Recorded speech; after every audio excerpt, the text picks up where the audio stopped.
So now continue our topic that important points regarding goodwill. हमने देखा था कि अगर गुडविल की ओल्ड वैल्यू दी हुई हो ओल्ड बैलेंस शीट में तो उसको हम कैंसिल कर देते हैं। तो उसी तरीके से हमने देखा था अगर न्यू पार्टनर गुडविल लेके आता है तो न्यू पार्टनर जब गुडविल लाता है तो हम एंट्री करते हैं cash account debit to premium of goodwill and उसको फिर जो पुराने पार्टनर्स होते हैं वो डिस्ट्रीब्यूट करते हैं premium of goodwill account debit to sacrifice और ओल्ड पार्टनर्स कैपिटल अकाउंट। और ये जो डिस्ट्रीब्यूशन होता है ये होता है सैक्रिफाइस रेशियो में। और सैक्रिफाइस कैसे निकालते हैं? Old ratio minus new ratio. तो यहाँ तक हम लोग डिस्कस कर चुके थे। अब हम नेक्स्ट डिस्कस करेंगे इसके बाद वाले पॉइंट्स। इसके बाद वाले पॉइंट्स हमने देखा कि ओल्ड गुडविल को कैंसिल किया तो partners capital account debit to goodwill, फिर न्यू पार्टनर गुडविल लेके आया तो उसको पुराने पार्टनर्स डिस्ट्रीब्यूट करेंगे सैक्रिफाइस रेशियो में। उसके बाद आता है अगर जो पुराने पार्टनर्स हैं वो कई बार गुडविल का पैसा विड्रॉ कर लेते हैं। अगर पुराने पार्टनर्स गुडविल का पैसा विड्रॉ कर लेते हैं तो पार्टनर्स रिसीवर होते हैं, तो रिसीवर को हमेशा हम डेबिट करते हैं। तो जर्नल एंट्री बनती है ओल्ड पार्टनर्स कैपिटल और करंट अकाउंट डेबिट। और अगर वो गुडविल का पैसा विड्रॉ करते हैं, कैश विड्रॉ करते हैं, मतलब कैश बिजनेस से गया तो कैश क्रेडिट होता है, तो हम लिखते हैं to cash account. So new partner brings goodwill in cash and old partner withdrawn amount of goodwill. जब old partner goodwill का पैसा withdraw कर लेते हैं तो old partners capital और current account debit to cash account। ये जर्नल एंट्री कब होगी? जब हमको एडजस्टमेंट में बताया हो कि old partner withdraw the amount of goodwill. अब नेक्स्ट हम देखते हैं new partner not bring goodwill in cash. जब न्यू पार्टनर की कैपेबिलिटी नहीं है कि वो गुडविल का पैसा कैश में ला सके तो उस टाइम हमको छोटी सी कैलकुलेशन करनी पड़ती है। उस कैलकुलेशन में जो फर्स्ट स्टेप है वो फर्स्ट स्टेप है calculate new partner share of goodwill from total value of goodwill given in adjustment. ऐसा जो भी क्वेश्चन होगा कि जिसमें न्यू पार्टनर गुडविल का पैसा लेके नहीं आ रहा है कैश में, तो उसमें हमको एडजस्टमेंट में गुडविल की टोटल वैल्यू दी हुई होगी। ऐसे लिखा होगा एडजस्टमेंट में कि value of goodwill of the firm is rupees so and so. तो उस एडजस्टमेंट में हम क्या करेंगे? फर्स्ट स्टेप में जो टोटल अमाउंट दिया है गुडविल का, उस टोटल अमाउंट में से जो न्यू पार्टनर का हिस्सा होना चाहिए उस न्यू पार्टनर के हिस्से को हम कैलकुलेट करेंगे। सेकेंड स्टेप में हम उसकी जर्नल एंट्री करेंगे न्यू पार्टनर्स कैपिटल और current account debit to old partners capital और करंट अकाउंट। इसमें क्या होगा कि जो न्यू पार्टनर है उसको गुडविल का पैसा लेके आना चाहिए था बट किसी रीजन से वो लेके नहीं आया है, तो वो जो कैपिटल का पैसा लेके आया होगा उस कैपिटल के पैसे में से हम जो है उसके हिस्से का जो गुडविल होगा उसको हम डिडक्ट करेंगे। तो जब डिडक्ट किया जाएगा तो उसका कैपिटल जो है डिक्रीज हो जाएगा और डिक्रीज होने की वजह से न्यू पार्टनर के कैपिटल को हम डेबिट करेंगे। तो जर्नल एंट्री बनेगी new partners capital account debit. और ये जो गुडविल का पैसा मिलेगा वो किसको मिलेगा? ओल्ड पार्टनर्स को मिलेगा या सैक्रिफाइस पार्टनर्स को मिलेगा। तो टू ओल्ड और सैक्रिफाइस पार्टनर्स कैपिटल अकाउंट। और इसका भी डिस्ट्रीब्यूशन कौन से रेशियो में किया जाएगा? सैक्रिफाइस रेशियो में।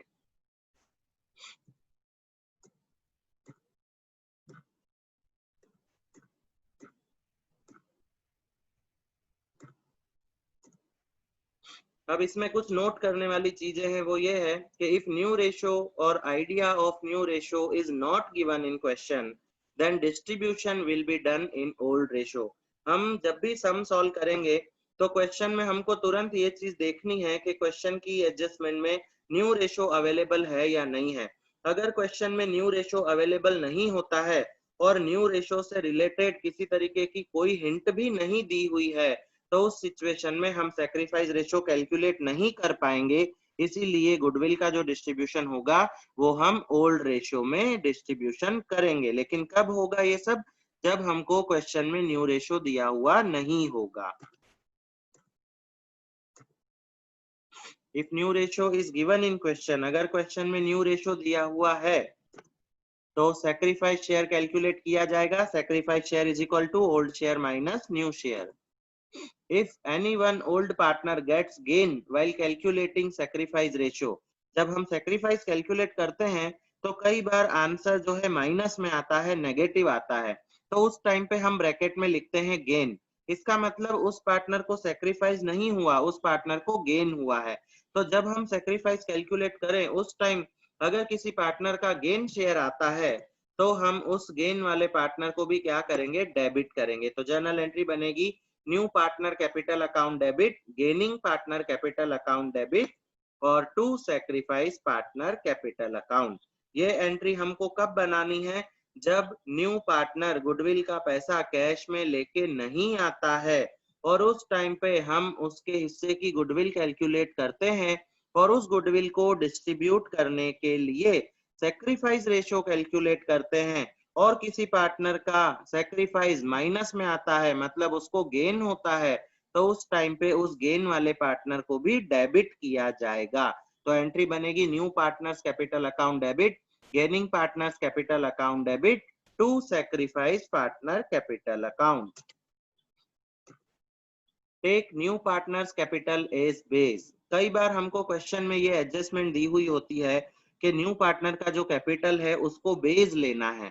जब हम न्यू पार्टनर के कैपिटल को बेस लेते हैं तो हमको गुडविल का जो इफेक्ट होता है वो कैपिटल अकाउंट में नहीं कर सकते और करंट अकाउंट में करना पड़ता है, क्योंकि उस वजह से न्यू पार्टनर के कैपिटल में थोड़े से चेंजेस आ जाते हैं, तो फिर हम उसको बेस नहीं ले पाएंगे। तो ऐसी सिचुएशन में जो न्यू पार्टनर होता है उसका इफेक्ट करंट अकाउंट में जाता है और पुराने पार्टनर का इफेक्ट कैपिटल अकाउंट में आता है। तो effect of goodwill given in both capital and current account, new partners current account debit, gaining partners capital account debit to sacrifice partners capital. ये जर्नल एंट्री बनती है जब क्वेश्चन में हमको एडजस्टमेंट दी हुई होती है कि take new partners capital as base. उस टाइम पे हम एंट्री करते हैं new partner current account debit, gaining partner capital account debit और टू सैक्रिफाइस पार्टनर कैपिटल। अब इसमें ये कंपलसरी नहीं है कि गेनिंग पार्टनर आएगा ही आएगा, ऐसा कंपलसरी नहीं है। जब हम सैक्रिफाइस रेशियो कैलकुलेट करेंगे तब हमको पता चलेगा कि किसी पार्टनर को गेन हो रहा है या नहीं हो रहा है। अगर किसी पार्टनर को गेन हो रहा होगा तो हम उसको डेबिट करेंगे, अदरवाइज इसमें खाली न्यू पार्टनर डेबिट होगा और पुराने पार्टनर क्रेडिट हो जाएंगे।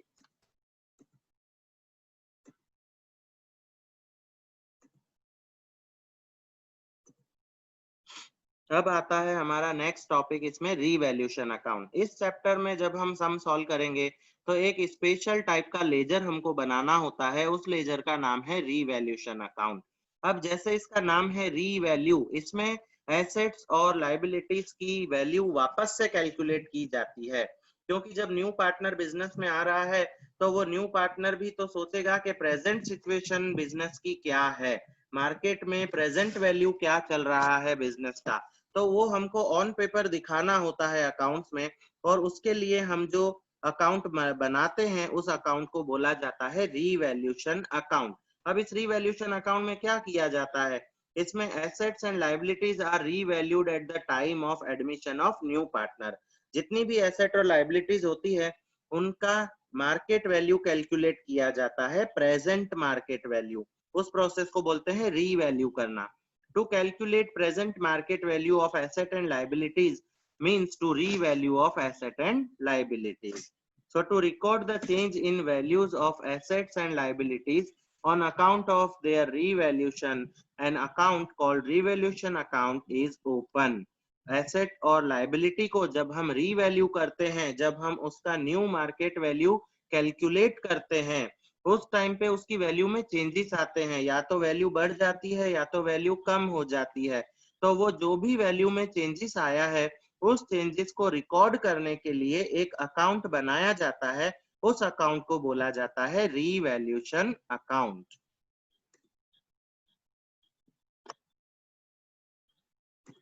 To calculate present market value of asset and liabilities means to revalue of assets and liabilities. Then to record the change in values of asset liabilities on account of their revaluation, an account called revaluation account is opened. अब revaluation account का specimen, तो revaluation account जो है, जैसे हम profit loss account बनाते हैं उसी तरीके से बनाया जाता है। इसमें जो लेफ्ट साइड होता है वो डेबिट होता है और जो क्रेडिट साइड होता है वो क्रेडिट साइड होता है।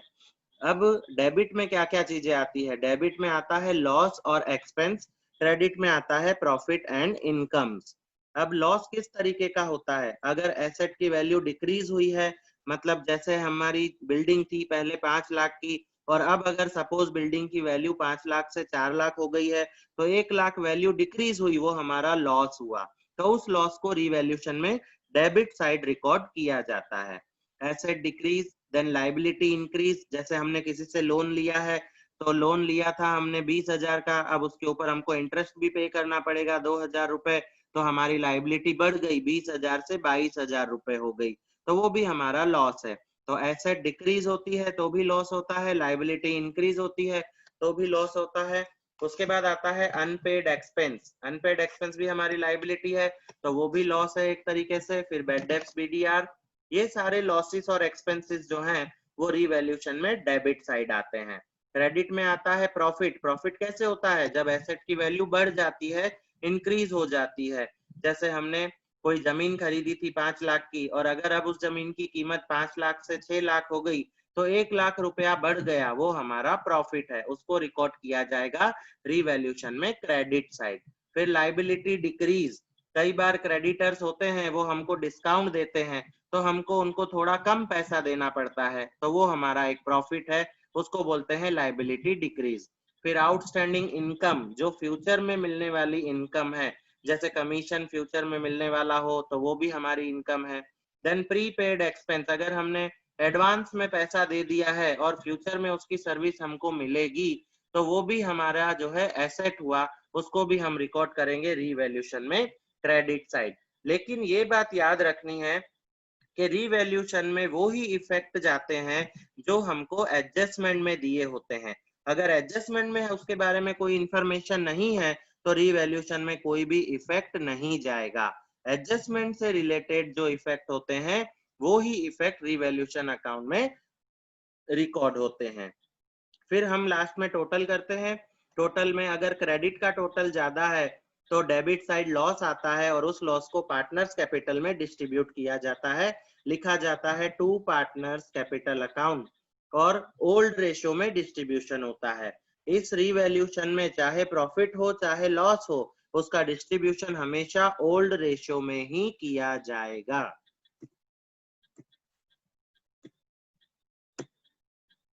अब जर्नल एंट्रीज आती है रिवैल्यूएशन से रिलेटेड। तो व्हेन एसेट इंक्रीज, तो asset account debit to revaluation.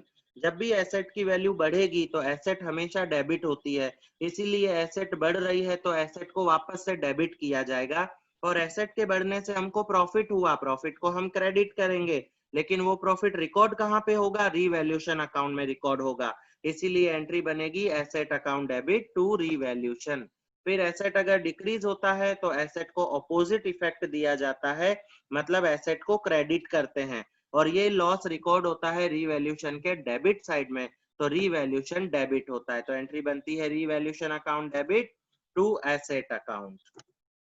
अब लाइबिलिटीज, व्हेन लाइबिलिटीज इंक्रीज, तो revaluation account debit to liabilities account, क्योंकि लाइबिलिटी के बढ़ने से हमको लॉस हुआ, लॉस कहाँ जाएगा? रिवैल्यूएशन में जाएगा, डेबिट साइड।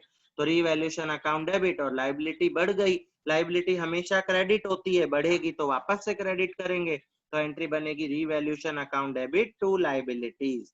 और जब लाइबिलिटी डिक्रीज होती है तो liability account debit to revaluation, क्योंकि लाइबिलिटी डिक्रीज हुई तो लाइबिलिटी को अपोजिट इफेक्ट देंगे, तो लाइबिलिटी क्रेडिट से डेबिट हो जाएगी और हमको प्रॉफिट हुआ लाइबिलिटी के कम होने से, तो प्रॉफिट जाएगा रिवैल्यूएशन में क्रेडिट साइड, तो एंट्री बनेगी liability account debit to revaluation account.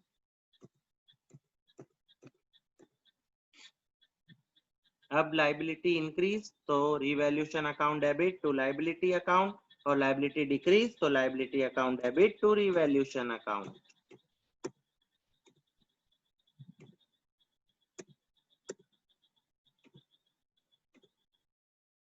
अब आता है अनपेड एक्सपेंस। अनपेड एक्सपेंस हमारी लाइबिलिटी है और इसकी वजह से हमको पैसा देना पड़ेगा, तो एक तरीके से हमारा एक्सपेंस बढ़ रहा है। एक्सपेंस कहाँ रिकॉर्ड होगा? रिवैल्यूएशन में डेबिट साइड, तो revaluation account debit to unpaid expense. और प्रीपेड एक्सपेंस, प्रीपेड एक्सपेंस हमारी एसेट है, एसेट को करेंगे डेबिट, तो प्रीपेड एक्सपेंस अकाउंट डेबिट। और एसेट के बढ़ने से हमको प्रॉफिट हुआ तो वो जाएगा रिवैल्यूएशन में क्रेडिट साइड, तो टू रिवैल्यूएशन अकाउंट, तो एंट्री बनेगी prepaid expense account debit to revaluation account. अब entries for general reserve, reserve fund, investment fund, workman compensation fund, ये ऐसे रिजर्व्स हैं जो हमको पुरानी बैलेंस शीट में दिए हुए होते हैं, और जब एडमिशन ऑफ पार्टनर होता है तो इन पुराने रिजर्व्स को ओल्ड पार्टनर्स में ओल्ड रेशो में डिस्ट्रीब्यूट किया जाता है।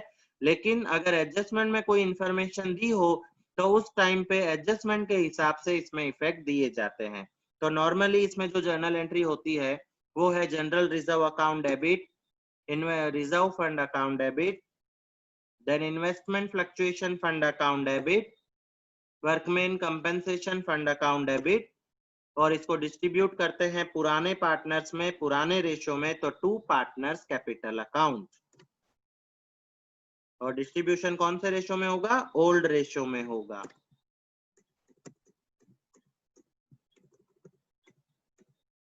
Now entry for advertisement campaign expense.